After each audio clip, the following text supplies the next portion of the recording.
হযরত ইমাম আজম রাদিয়াল্লাহু আনহু এর সাথে এক নাস্তিক পণ্ডিতের বিতর্ক। একবার আল্লাহর অস্তিত্বে অস্বীকারী এক নাস্তিকের সাথে আমাদের ইমাম হযরত আবু হানিফা রাদিয়াল্লাহু আনহু এর মুনাজেরা হয়েছিল। মুনাজেরার বিষয় ছিল পৃথিবীর কোন সৃষ্টিকর্তা আছে কিনা। এত বড় ইমামের সাথে এ গুরুত্বপূর্ণ বিষয়ের মুনাজেরা দেখার জন্য শত্রুমিত্র সবাই যথাসময়ে মুনাজেরার স্থানে সমবেত হয়ে গেল।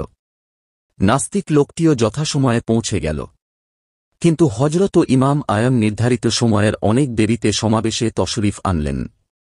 নাস্তিক পণ্ডিত ব্যক্তিটি জিজ্ঞাসা করলেন, আপনি এত দেরি করলেন কেন?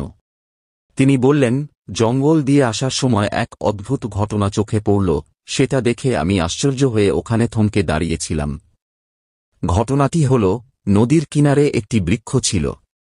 দেখতে দেখতে সেই বৃক্ষ নিজেই কেটে পড়ে গেল, এরপর নিজেই তক্তায় পরিণত হল, অতঃপর সেই তক্তাগুলো নিজেরাই একটি নৌকা হয়ে গেল এবং সেই নৌকা নিজে নদীতে নেমে গেল এবং নিজেই নদীর এপার থেকে ওপারে যাত্রী আনা নেয়া করতে লাগল এবং নিজেই প্রত্যেক যাত্রী থেকে ভাড়া আদায় করতেছিল।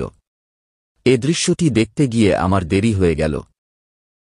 নাস্তিক পণ্ডিত এটা শুনে অট্টহাসি দিল এবং বলল, আপনার মতো একজন বুজুর্গ ইমামের পক্ষে এরকম জঘন্য মিথ্যা বলা খুবই আশ্চর্যের ব্যাপার। এরকম কি নিজে নিজে কিছু হতে পারে? কোন কারিগর না থাকলে এরকম কাজ কিছুতেই হতে পারে না। হযরত ইমাম আজম বললেন, এটা তো কোনো কাজই না। আপনার মতে তো এর থেকে অনেক বড় বড় কাজ এমনিতে হয়।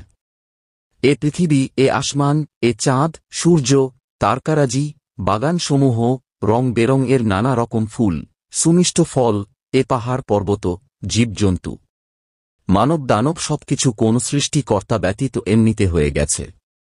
যদি একটি নৌকা কোনো কারিগর ছাড়া এমনিতে তৈরি হয়ে যাওয়াটা মিথ্যা হয়, তাহলে সমস্ত পৃথিবীটা সৃষ্টিকর্তা ব্যতীত নিজে নিজেই তৈরি হয়ে যাওয়াটা ডাহা মিথ্যা ছাড়া আর কি হতে পারে?